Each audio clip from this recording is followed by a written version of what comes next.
14만 4천이라는 숫자가 오늘 말씀에 나옵니다.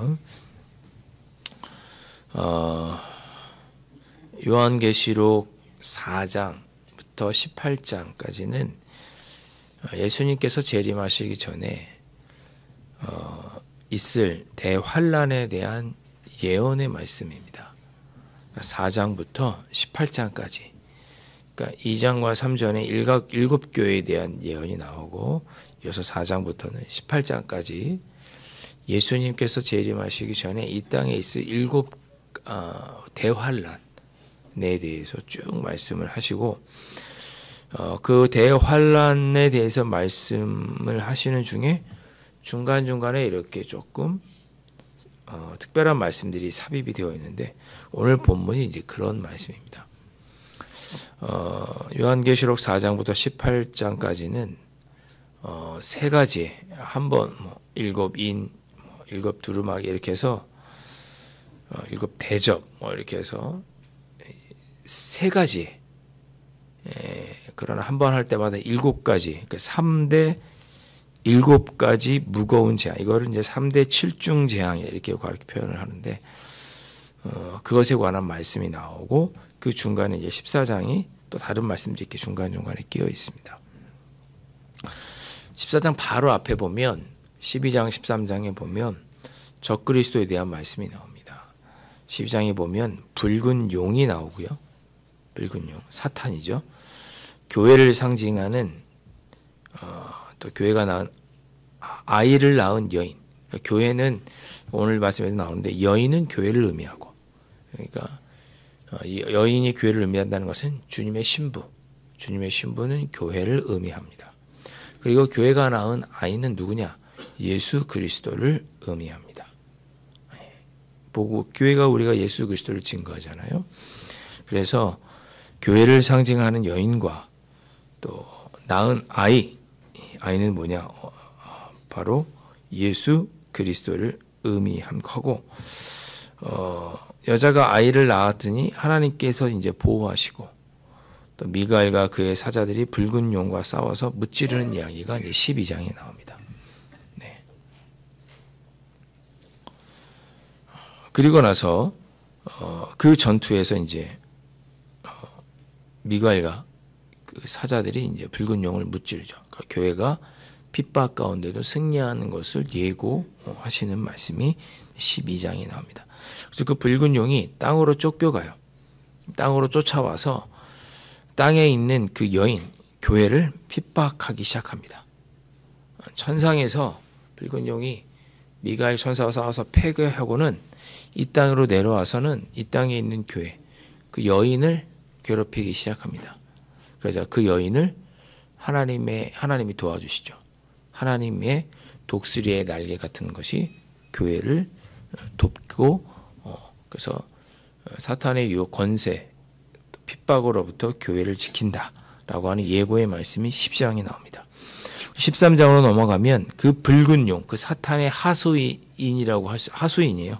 그런 표현이 나오는데, 붉은 용의 하수인인 두 짐승이 나옵니다. 바다에서 한 마리 짐승이 나오고, 머리가 7개가 있고 이런 짐승이 나와요. 땅에서도 짐승이 나오고, 적그리스도죠. 예. 붉은 용의 사탄의 하수인인 적그리스도가 사탄으로부터, 용으로부터 권세를 위임받아서 이 땅의 사람들을 기만하고 용을 숭배하도록 미혹합니다. 거짓 그리스도가 미혹하는 거죠. 용과 이 두 짐승들은 이 땅에 거하는 자들을 무참하게 살해하고 핍박하고 괴롭게 합니다. 그래서 뭐라고 말씀하느냐? 그 숫자를 세어보라. 그 수는 666이니라. 13장 18절에 그렇게 말하죠. 그래서 오늘까지의 말씀 뭐냐? 교회는 승리할 것이다. 아무리 핍박이 있지만 교회는 하나님께서 지켜주시고 승리할 것이다. 그러나 그 과정에서 교회와 성도들, 이 땅에 많은 사람들이 적그리스도로 말미암아 미혹될 것이다. 이렇게 예고를 하고 있는 거죠. 그리고 오늘 말씀이 이어지는 거예요. 그런 핍박과 미혹 중에서도 신앙의 정절을 지키는 14만 4천 명이 있더라. 그렇게 오늘 말씀이 이어지는 겁니다. 이 땅에 교회가 핍박되고 하지만. 자, 그럼 14만 이제 14장으로 넘어가면 1절 말씀에 어린 양이 등장합니다. 이 어린 양은 누구냐? 예수 그리스도이시죠. 시온산은 우리가 성경에서 전통적으로 하나님이 계신 곳, 물론 이제 예루살렘 성전이 서 있던 곳, 솔로몬이 세운 그곳, 예, 그것이 시온산이고 거기 시온성이라고 하긴 하지만 영적으로 우리가 이제 전통적으로 뭐라고 얘기하냐면 시온산은 하나님이 계신 곳. 또 달리 말하면 예전에 솔로몬이 시온산에 성전을 세웠다고 하니까 새 예루살렘, 네, 하나님이 계신 곳, 새 예루살렘. 조금 더 넓게 보면 새 하늘과 새 땅을 의미합니다.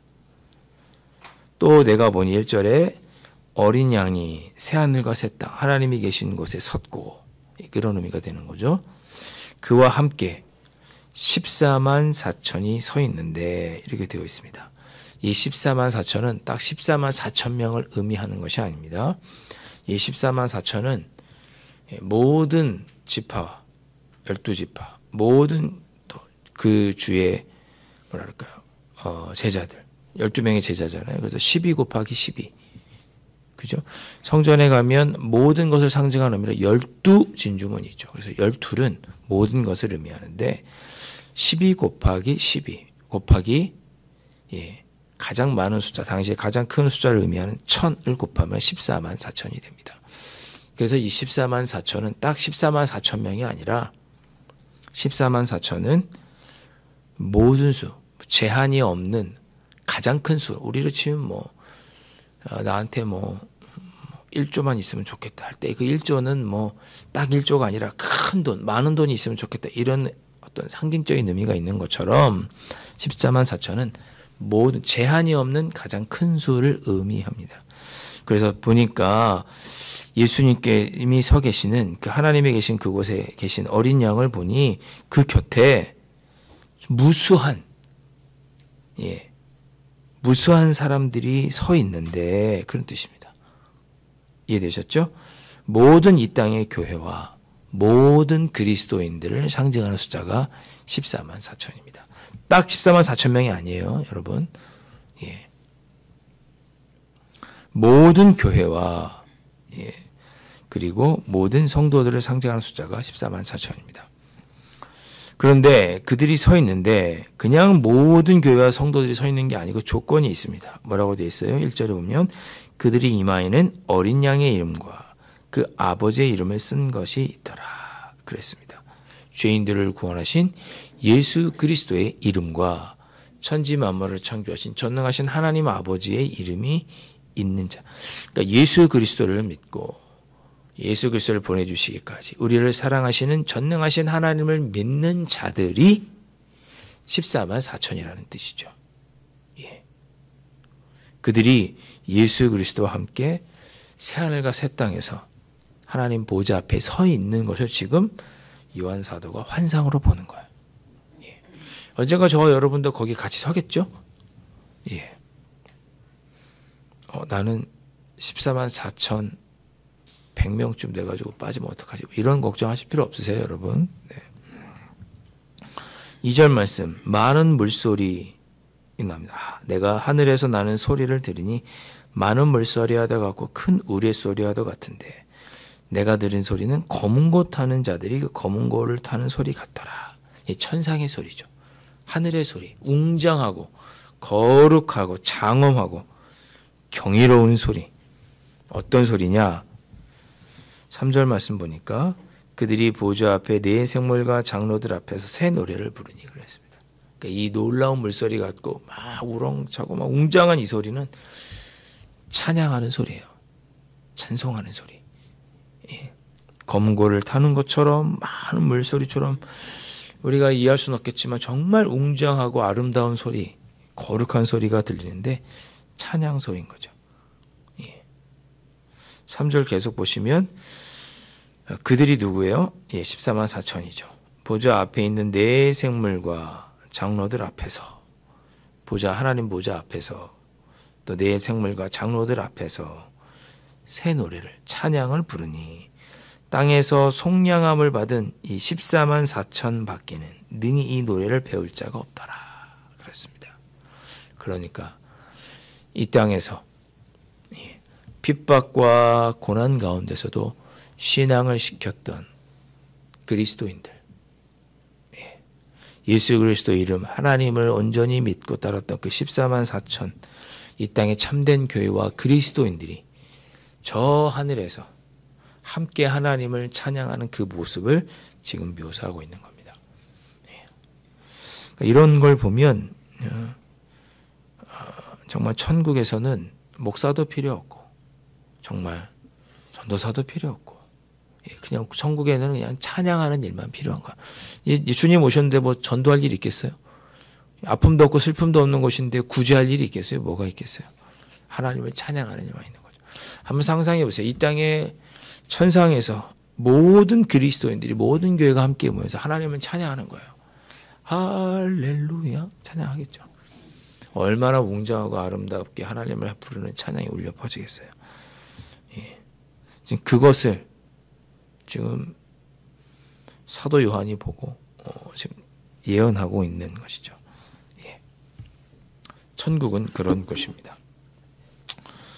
여러분 이 소망을 가지고 사도 요한이 반모섬에서 90년경에 어쩌면 조금 더 길게 보면 100년이 넘어서 주님 오신 후 주님 승천하시고 한 70년 뒤에 이 환상을 보았다고 하는데 그때가 가장 핍박이 극심한 도미티안 황제가 있을 때죠. 우리가 지금 핍박당하고 온몸이 찢겨서 죽지만 우리가 믿음을 지키면 장차 주님 오실 때 저 새하늘과 새 땅에서 하나님의 이름을 찬양하는 그런 영화로운 모습으로 우리가 서게 될 것이다. 그러니 붉은 용, 이 땅에서 우리를 교회를 핍박하는 사탄의 권세를 받은 적그리스도의 미혹에 빠지지 말고 신실하게 신앙을 지켜가라. 이렇게 요한계시록의 말씀을 통해서 이 땅의 그리스도인들을 권면하고 있는 것입니다. 4절 보시면 이 사람들은 여자와 더불어 더럽히지 아니하고 순결한 자라. 이 여자가 뭐라고 그랬죠? 교회. 예전에 제가 말씀드렸잖아요. 이단이 우리 청년한테 성경책을 들여보면서 천국에는 다 여자밖에 없다. 그렇게 얘기한 거예요. 요한계시록을 보여준 거죠. 여기 봐라. 다 여자밖에 나오지 않지 않냐. 그래서 저한테 와서 질문하더라고요. 주일날. 목사님 저 길 가는데 누가 도를 믿으십니까? 그러더니 천국에 다 여자밖에 없다고 막 그런 얘기를 했다는 거예요. 그래서 제가 얘기해줬죠. 이 여자 신부는 곧 이 땅의 교회를 의미한다. 여기서 말하는 여자는 교회를 의미합니다. 여러분 이런 것에 미혹되시면 안 돼요. 이 사람들은 여자와 더불어 즉 교회와 더불어 더럽히지 아니하고 순결한 자 신앙을 지킨 자 14만 4천 이들은 더럽히지 아니하고 순결을 지킨 자들이고 어린 양이 어디로 가든지 또 나오죠. 여자와 더불어서 더럽히지 아니하고 순결한 자. 이 땅의 교회와 함께 신앙을 지킨 성도들이고 어린 양이 인도하는 것이면 어디든지 따라갔던 자. 주님의 뒤를 쫓았던 어린 양 우리 구주 예수 그리스도를 쫓았던 믿음의 사람들이죠. 이 14만 4천은. 어제 표현으로 하면 뭐예요? 주님을 섬기기 위해서 자신의 목숨을 아깝지 않게 생각했던 사람. 자기를 부인하고 주님을 위해 자기 목숨을 내려놓았던 사람들. 자기 목숨을 내려놓았다는 게 뭐예요? 자기 중심성을 내려놓았다는 뜻이죠. 그리고 어떤 사람들입니까? 계속 보면 사람 가운데서 속량함을 받아 처음 익은 열매로 하나님과 어린 양에게 속한 자들. 예수님을 믿고 구원받아 자신을 하나님께 드린 자들이죠. 어쩌면 순교자, 어쩌면 사명을 갖고 주님의 일을 감당한 자들, 헌신한 자들, 주님을 위해. 5절에 그 입에 거짓말이 없고 흠이 없는 자들이더라. 진실한 모습으로 주님의 일을 따른 자들입니다. 오늘 말씀이 어떤 말씀이 여러분에게 제일 마음에 와닿으십니까? 저는 14만 4천이라는 숫자가 제일 눈에 와닿습니다. 여러분이 14만 4천 중에 속하셔야 돼요. 그럴 일 없겠지만 다 14만 4천 명이 아니라 저 하나님 나라에 설 때 우리 그 옆에 같이 있어요. 조금 더 의심하지 마시고. 그러나 우리가 예수 그리스도를 믿음으로 저 하늘나라에 가겠지만, 그러나 누구나 다 하늘나라에 가는 게 아니라 예수 그리스도를 믿지 않으면 아무나 가는 것이 아니고, 교회를 다녀도 예수 그리스도를 나의 구주로 고백하고 하나님을 믿는 자, 순결한 자, 어린 양이 인도하는 곳이면 어디든 갔던 자, 주님의 뜻에 순종했던 자들, 성령함을 받아서 자기 자신을 하나님께 산제물로 드렸던 자들이 하나님 보좌 앞에서 주님과 함께 하나님을 찬양하는 영광의 자리에 서게 됩니다. 우리가 하늘나라에 가겠지만 혹 내가 정말 그 자리에 설 수 있는, 정말 주님의 은혜로 그 자리에 서는 그런 자인지를 늘 우리 자신을 돌아보면서 떨리는 마음으로 우리를 돌아보아야겠죠. 나는 과연 주님 앞에서 그 14만 4천에 들어가는 하나님의, 주님을 따랐던 주님의 신실한 제자인가? 그것은 늘 우리를 돌아보면서 우리 자신을 깨우쳐야 하겠죠. 우리 자신에게 경종을 내려야 할 것입니다. 우리의 수고 헌신은 여러분 헛되지 않을 것입니다. 여러분이 주님의 몸된 교회를 섬기다가 겪는 어려움과 아픔, 슬픔, 이 땅을 신실하게 주님의 자녀로 살아가다 겪는 여러 가지 고난과 아픔, 하나도 땅에 떨어지지 않을 거예요. 그런 자가 하나님 나라에서 저 보좌 앞에서 하나님을 찬양하는 14만 4천 중에 들어가는 자입니다.